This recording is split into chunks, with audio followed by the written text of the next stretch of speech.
नमस्कार मेरे विद्यार्थी मित्रों। हमारा भारत ये पाठ हम कक्षा 8वीं की ज्योग्राफी से पढ़ रहे हैं। इस पाठ के पहले पाठ में हमने देखा कि भारत का अक्षांशीय विस्तार कितना है, देशांतरीय विस्तार कितना है, उत्तर पश्चिम में कौन सी पहाड़ियाँ स्थित हैं और उत्तर पूर्व में हिमालय की स्थिति कैसी है। ये सब बातें हमने इसके पहले पार्ट में जानी। आज इसके दूसरे पार्ट में हम पढ़ेंगे भारत के भौतिक प्रदेश।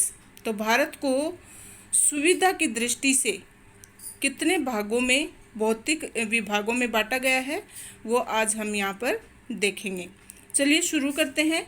भारत एक विशाल देश होने के कारण इसमें अनेक भौतिक विविधताएं विद्यमान हैं। कहीं ऊंचे पर्वत हैं तो कहीं समतल मैदान, कहीं पठार तो कहीं तटीय मैदान, कहीं मरुस्थल है तो कहीं द्वीप समूह है। तो इस तरह से भारत को पूरे 6 भागों में बांटा जा सकता है। तो भारत में अलग अलग स्थिति है, भौगोलिक स्थिति अलग अलग है। कहीं पे पहाड़ हैं, कहीं पे मैदान हैं, कहीं पे तट हैं, कहीं पे मरुस्थल है। इसलिए भारत को अच्छे से समझने के लिए, उन विविधताओं को अच्छे से समझने के लिए 6 भागों में बांटा गया है। ये 6 भाग कौन कौन से हैं?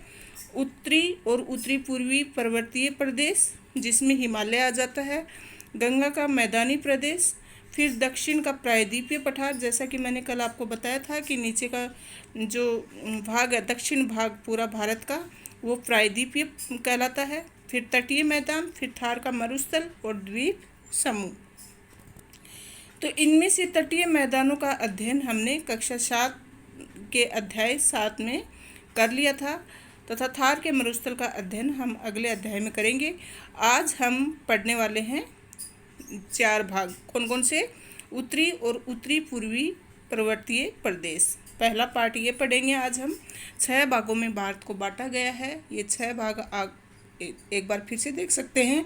उत्तरी और उत्तरी पूर्वी पर्वतीय प्रदेश, गंगा का मैदानी प्रदेश, दक्षिण का प्रायद्वीपीय पठार, तटीय मैदान, थार का मरुस्थल और द्वीप समूह, जिसमें से 4 आज हम पढ़ेंगे। बाकी एक पार्ट हम अगले भाग में पढ़ेंगे और एक हम पीछे कक्षा 7 में पढ़ चुके हैं। तो बच्चों, मैंने पढ़ाया नहीं है, लेकिन पहले मैं 8th को कंप्लीट करूँगी, उसके बाद मैं आपको आगे की क्लास के लेसन पढ़ाऊँगी। चलिए शुरू करते हैं। भारत के उत्तर और उत्तरी पूर्वी भाग में लगभग 2500 किलोमीटर लंबी हिमालय पर्वत श्रृंखला स्थित है। तो मैंने कल आपको बताया था कि भारत की स्थिति कैसी है, कि इस तरह से जैसे भारत है तो यहाँ पर हिमालय है। तो हिमालय की लंबाई कितनी है? 2500 किलोमीटर हिमालय पर्वत श्रृंखला है। ये विश्व की सबसे ऊंची व नवीन पर्वत श्रृंखला है। विश्व का सबसे ऊंचा पर्वत शिखर भी यहीं स्थित है। तो विश्व का सबसे ऊंचा पर्वत शिखर है माउंट एवरेस्ट, वो भी हिमालय में ही है। ऊंचाई के कारण इसका अधिकांश भाग बर्फ से ढका रहता है, इसलिए इसे हिमालय कहते हैं। हिम आलय, हिम का अर्थ होता है बर्फ और आलय होता है घर। तो बर्फ का घर हिमालय को कहा जाता है। मतलब हिमालय नाम क्यों रखा है? क्योंकि इसके ऊपरी भाग में बर्फ जमा रहती है, इसके लिए इसको बर्फ का घर यानी हिमालय कहा जाता है। यहाँ तक आपको समझ में आया? चलिए आगे बढ़ते हैं। हिमालय पर्वत दक्षिण से उत्तर की ओर क्रमशः 3 समांतर श्रेणियों शिवालिक, मध्य हिमालय या हिमाचल और सबसे उत्तर में हिमाद्री या वृहत हिमालय में बटा हुआ है।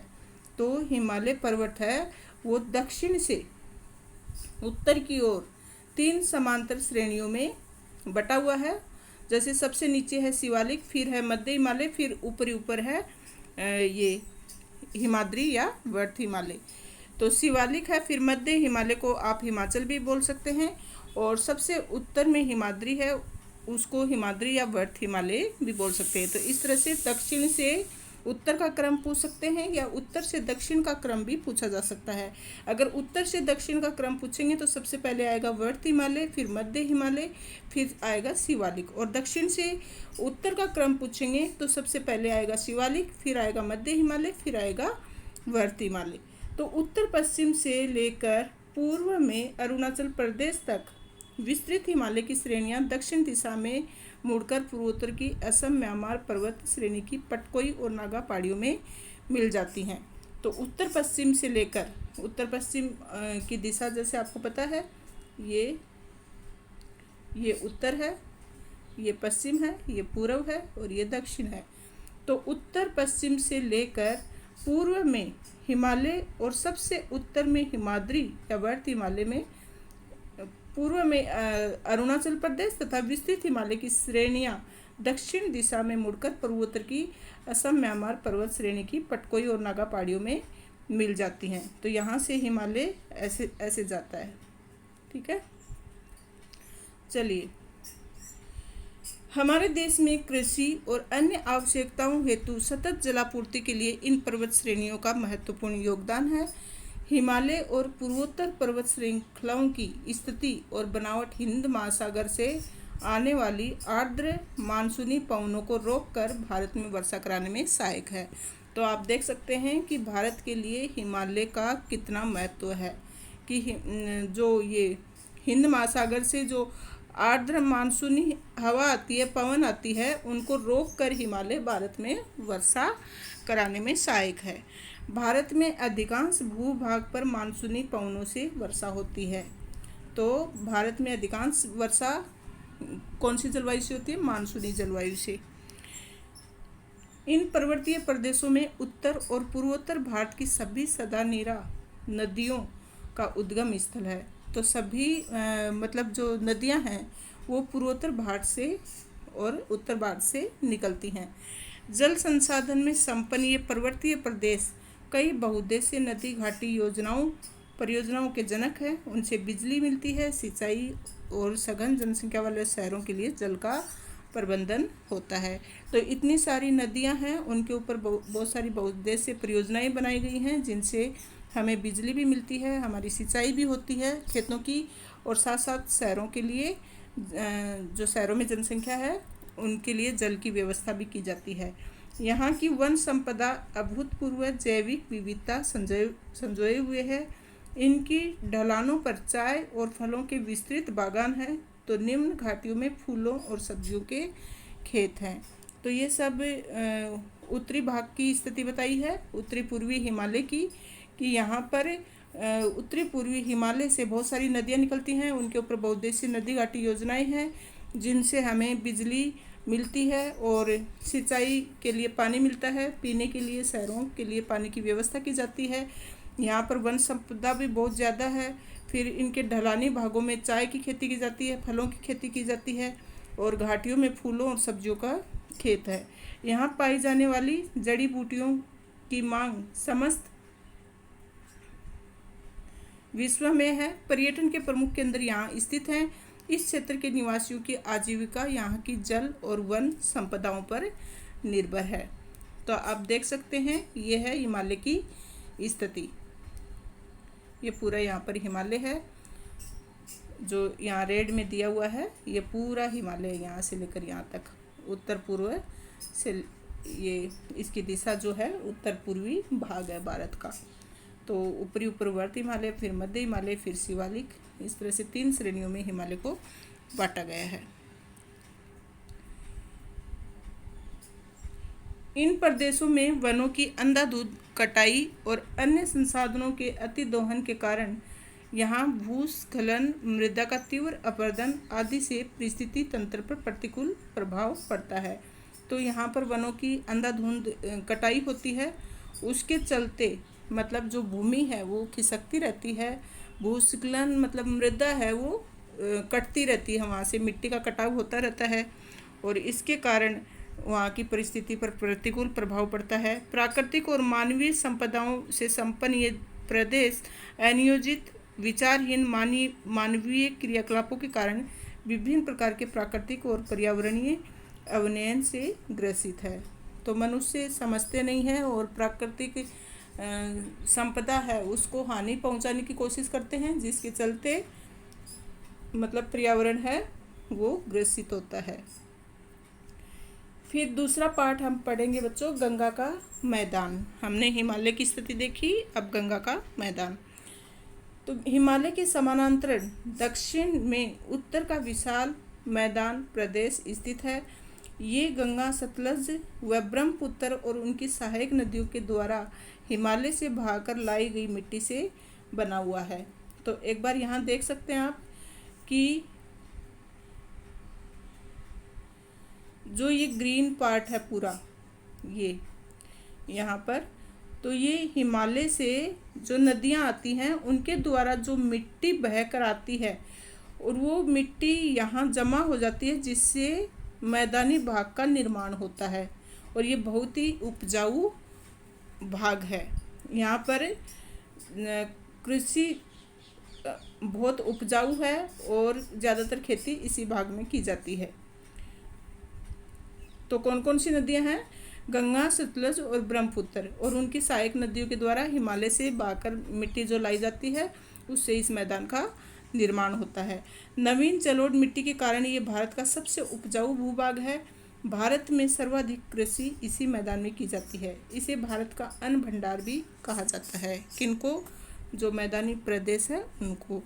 इस मैदान में स्थित अपेक्षाकृत ऊंचे भाग जहाँ प्रतिवर्ष बाढ़ का पानी नहीं पहुँचता, वहाँ पुरानी जलोढ़ मिट्टी पाई जाती है, उसे बांगर कहते हैं। तो जहाँ पर मतलब पानी नहीं पहुँच पाता है, ऊंचे स्थानों पर मिट्टी है लेकिन वहाँ तक पानी नहीं पहुँच पाता है, इसके कारण उसको बांगर कहा जाता है। इसके उदाहरण मुख्यतः मैदान के पश्चिमी हिस्से में देखे जा सकते हैं। इसके विपरीत ऐसे निचले भाग जहाँ प्रतिवर्ष बाढ़ का पानी पहुंचकर नवीन जलोढ़ मिट्टी बिछाता है, उसे खादर कहते हैं। ये बांगर और खादर का प्रश्न बहुत बार पूछा जाता है, इसके लिए ध्यान देने की ज़रूरत है। जहाँ पानी नहीं पहुंचता ऐसे भाग को बांगर कहते हैं, और जहाँ प्रतिवर्ष पानी पहुंचता है और नई मिट्टी का निर्माण होता है उसे खादर कहते हैं। इसके उदाहरण मुख्यतः मैदान के पूर्वी हिस्से में हैं। हिमालय के पर्वत पदीय क्षेत्र में कंकड़ पत्थर से निर्मित पतले मैदानों को भाबर एवं दलदली मैदानों को तराई कहा जाता है। तो पहाड़ों से जो कंकड़ आते हैं पानी के साथ, तो उनको भाबर कहते हैं, और फिर उन पत्थरों से रिश्ते हुए पानी आगे तक जाता है और दलदली ज़मीन जो बन जाती है, भूमि बन जाती है, उनको तराई प्रदेश कहते हैं। प्राचीन काल में विभिन्न नदी घाटी सभ्यताओं की उत्पत्ति और विकास इन्हीं मैदानों से हुआ। समतल उपजाऊ मिट्टी, अनुकूल और पर्याप्त वृष्टि के कारण भारत की सर्वाधिक जनसंख्या इन मैदानी भागों में रहती है। इन मैदानी भूभाग में परिवहन व उद्योगों का काफ़ी विकास हुआ है। तो बच्चों, आप यहाँ समझ चुके होंगे कि जनसंख्या इन मैदानी भागों में ही क्यों रहती है। जनसंख्या ज़्यादा यहाँ रहने का कारण है समतल उपजाऊ मिट्टी और अनुकूल और पर्याप्त वृष्टि के कारण भारत की सर्वाधिक जनसंख्या इन मैदानी भागों में रहती है। फिर है दक्षिण का प्रायद्वीपीय पठार। तीसरा पाठ हम पढ़ रहे हैं यहाँ पर। गंगा के मैदान के दक्षिण में त्रिभुजाकार आकृति में दक्षिण का पठार स्थित है, जिसे भारत का प्रायद्वीपीय पठार भी कहते हैं। कल मैंने बताया था जैसे भारत की स्थिति जैसे ये है, यहाँ का जो नीचे का दक्षिण का भाग है उसको प्रायद्वीपीय पठार की संज्ञा दी गई है, क्योंकि इसके एक ओर अरब और दूसरी ओर बंगाल की खाड़ी और यहाँ पर हिंद महासागर, तीन ओर पानी होने के कारण इस भाग को प्रायद्वीपीय कहा गया है। फिर इसकी आकृति त्रिभुज आकृति है। दक्षिण का पठार स्थित है, जिसे भारत का प्रायद्वीपीय पठार भी कहते हैं। इसकी उत्तरी सीमा पर विंध्य पर्वत श्रेणी, उत्तर पश्चिम में अरावली, पश्चिम में पश्चिमी घाट की पहाड़ियाँ, पूर्व में पूर्वी घाट की पहाड़ियों के अप्रदित अवशेष हैं। दक्षिण में नीलगिरी और अन्नामलाई पर्वत स्थित हैं। तो ये जो प्रायद्वीपीय पठार है, इसके उत्तर पश्चिम में तो अरावली है, फिर पश्चिम में पश्चिम घाट की पहाड़ियाँ हैं और पूर्व में पूर्वी घाट की पहाड़ियाँ हैं, और दक्षिण में नीलगिरी और अन्नामलाई की ये जो पहाड़ियाँ हैं वो स्थित हैं। पथरीले व उबड़ खाबड़ धरातल वाले इस क्षेत्र में कई छोटे पठार जैसे दक्कन और छोटा नागपुर के पठार पर्वत स्थित हैं। भारत की अधिकांश खनिज संपदा इसी पठार में पाई जाती है। दक्कन के लावा पठार की उपजाऊ मिट्टी हमारे देश में कपास के उत्पादन के लिए महत्वपूर्ण है। तो बच्चों हमने जो पर्वत पढ़ा, हमने देखा कि पर्वतों की विशेषता है कि उसके ऊपरी भाग में सबसे ज़्यादा बर्फ़ जमी रहती है। इसके लिए बर्फ़ जमने के कारण उसको हिमालय कहा जाता है। फिर उसको 3 भागों में बांटा गया है। उसकी लंबाई जो है वो 2500 किलोमीटर है। फिर जो हमने देखा गंगा का मैदान, वो सबसे ज़्यादा उपजाऊ है और उपजाऊ होने के कारण वहाँ पर कृषि बहुत ज़्यादा की जाती है और अनुकूल वातावरण होने के कारण जनसंख्या भी वहाँ पर सबसे ज़्यादा है। फिर ये जो हम देख रहे हैं दक्षिण का प्रायद्वीपीय पठार, तो इसमें बहुत सारे पर्वत हैं, छोटी छोटी पहाड़ियाँ हैं। इसके कारण यहाँ पर खनिज संपदा प्रचुर मात्रा में उपलब्ध है। तो अधिकांश खनिज संपदा इसी पठार में पाई जाती है। कौन से में? दक्कन और छोटा नागपुर के पठार में। और यहाँ की मिट्टी काली मिट्टी है, इसके लिए कपास के उत्पादन के लिए महत्वपूर्ण है। फिर यहाँ पर दिया है कि क्या आप जानते हैं दक्षिण का प्रायद्वीपीय पठार भारत का सबसे बड़ा, सबसे प्राचीन व सबसे कठोर भौतिक प्रदेश है। विश्व की सबसे पुरानी अरावली पर्वत श्रृंखला इसी पठार का हिस्सा है। तो ये फैक्ट है जो कि आपको ध्यान में रखना है कि सबसे बड़ा है और सबसे प्राचीन और सबसे कठोर जो है भौतिक प्रदेश, वो यही है प्रायद्वीपीय पठार। आगे बढ़ते हैं। प्रायद्वीपीय भारत के तटीय इलाकों में दक्षिणी पठारी प्रदेश के दोनों ओर तटीय मैदान स्थित हैं, जिनका निर्माण यहाँ की विभिन्न पर्वत श्रेणियों से निकली नदियों और समुद्री क्रियाओं द्वारा हुआ। इस क्षेत्र की महानदी गोदावरी, कृष्णा, कावेरी और नर्मदा आदि नदियों ने लगातार अप्रदन और निक्षेपण क्रियाओं द्वारा अपनी घाटियों में विस्तृत मैदानों का निर्माण किया है। पठार के आंतरिक क्षेत्रों में वर्षा की कमी और अनियमितता के कारण कृषि पर प्रतिकूल प्रभाव पड़ता है। तो पठार के आंतरिक क्षेत्रों में वर्षा नहीं होती और इसके कारण कृषि भी ज़्यादा नहीं हो पाती। फिर भी जल संचयन की पारंपरिक पद्धति, सिंचाई के साधनों के विकास तथा शुष्क कृषि के वैज्ञानिक तकनीक में विस्तार के कारण यहाँ कृषि की वर्षा पर निर्भरता धीरे धीरे समाप्त हो रही है। तो बहुत ज़्यादा टेक्नोलॉजी आने के कारण, सुविधाएं जुटाने के कारण यहाँ पर कृषि संभव है। फलस्वरूप कृषि उत्पादन में आशातीत वृद्धि हुई है। प्रदेश के कुछ इलाकों में घनी वन संपदा है, जैसे रबड़, चाय, कॉफ़ी के बागान के अलावा ये प्रदेश मसालों के लिए भी मशहूर है। तो इस प्रदेश की क्या विशेषता है? यहाँ पर वन संपदा अधिक है, इसके लिए रबड़, चाय, कॉफ़ी के बागान यहाँ मिलते हैं। साथ ही मसाले भी ये प्रायद्वीपीय भाग में मिलते हैं। मध्यकाल से ही भारत में प्रचुर मात्रा में उपलब्ध मसालों ने पश्चिमी एशिया और यूरोप के व्यापारियों को आकर्षित किया है। तो यहाँ पर मसाले बहुत ज़्यादा मिलते हैं, इसके लिए पश्चिमी एशिया और यूरोप के व्यापारी इधर व्यापार भी करते थे। देश की अधिकतर जनजातीय आबादी विंध्याचल, सतपुड़ा, बैकाल, मैकाल, छोटा नागपुर और सह्याद्री की पहाड़ियों पर वनों में रहती हैं। तो ज़्यादातर जनजातियाँ भी इधर ही रहती हैं। फिर अगला भाग है बच्चों द्वीप समूह। अरब सागर एवं बंगाल की खाड़ी में भारत के द्वीप समूह स्थित हैं। बंगाल की खाड़ी में स्थित 247 द्वीपों का समूह अंडमान एवं निकोबार कहलाता है। तो कितने द्वीप हैं बंगाल की खाड़ी में? 247। और उत्तरी द्वीपों के समूह को अंडमान और दक्षिणी द्वीपों के समूह को निकोबार। और ये अंडमान निकोबार दोनों ही कहाँ स्थित है? बंगाल की खाड़ी में। और कितने समूह हैं द्वीपों का? कितने समूह हैं? 247। तो उत्तरी भाग है उसको अंडमान कहते हैं और जो दक्षिणी भाग है उसको निकोबार कहते हैं। अंडमान के बैरन द्वीप पर भारत का एकमात्र सक्रिय ज्वालामुखी स्थित है।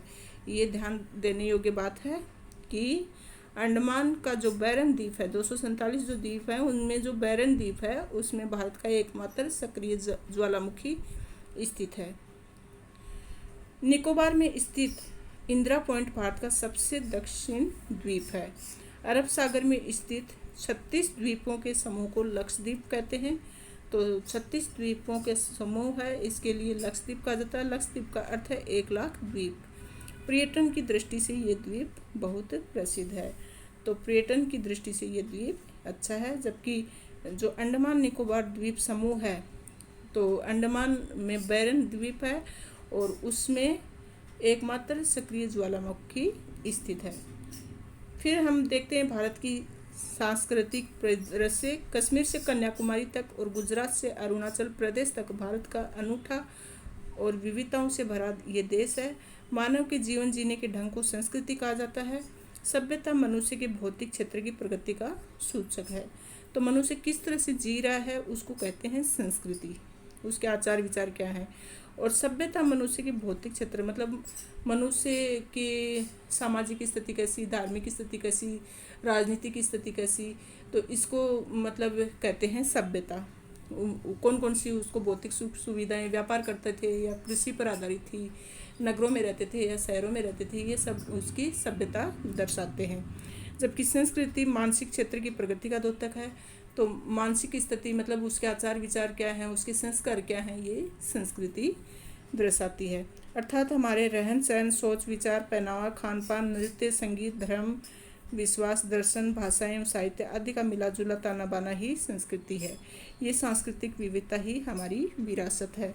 क्योंकि भारत को 6 भौतिक विभागों में बांटा गया है, तो हर विभाग की अलग अलग संस्कृति है, सभ्यता अलग अलग है, भाषा, आचार विचार, सबके पहनावे, रहन सहन, खान पीन का तरीका सबका अलग है। तो ये हमारे देश की अच्छी विशेषता है, सांस्कृतिक विविधता हमारे देश में है। फिर भाषा।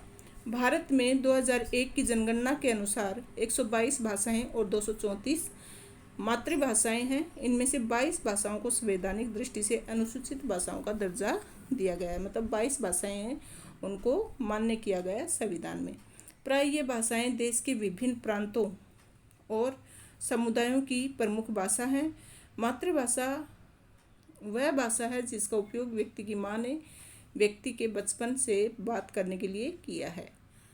हमारे देश के अलग अलग प्रदेशों में अलग अलग भाषाएं बोली जाती हैं। जैसे पंजाब में पंजाबी, ओडिशा में उड़िया, तमिलनाडु में तमिल, महाराष्ट्र में मराठी, गुजरात में गुजराती। कई भाषाएं बहुत छोटे समुदाय द्वारा बोली जाती हैं। देश में भाषाई विविधता को देखते हुए आज़ादी के अधिकतर राज्यों को भाषा के आधार पर पुनर्गठित किया गया ताकि हर राज्य अधिकाधिक रूप से प्रदेश की आम जनता की भाषा में सरकारी कामकाज कर सके। तो भाषा के आधार पर राज्यों को क्यों पुनर्गठित किया गया? ताकि जो जिस भाषा में लोग बोलते हैं, आम जनता जिस भाषा को समझती है, उसी में ही वहाँ के जो संवैधानिक कार्य हैं वो हो सके। तो इसके लिए भाषा के आधार पर कई राज्यों का पुनर्गठन किया गया। फिर धर्म। भारत में विश्व के प्राय सभी धर्म और धार्मिक संप्रदाय के अनुयायी रहते हैं। इनमें प्रमुख हिंदू कितने % है? 78.8, मुसलमान 14.2, ईसाई 2.3, सिख 1.7 और बौद्ध 0.7 और जैन 0.4। ये जैन सबसे कम है जबकि हिंदू सबसे ज़्यादा हैं।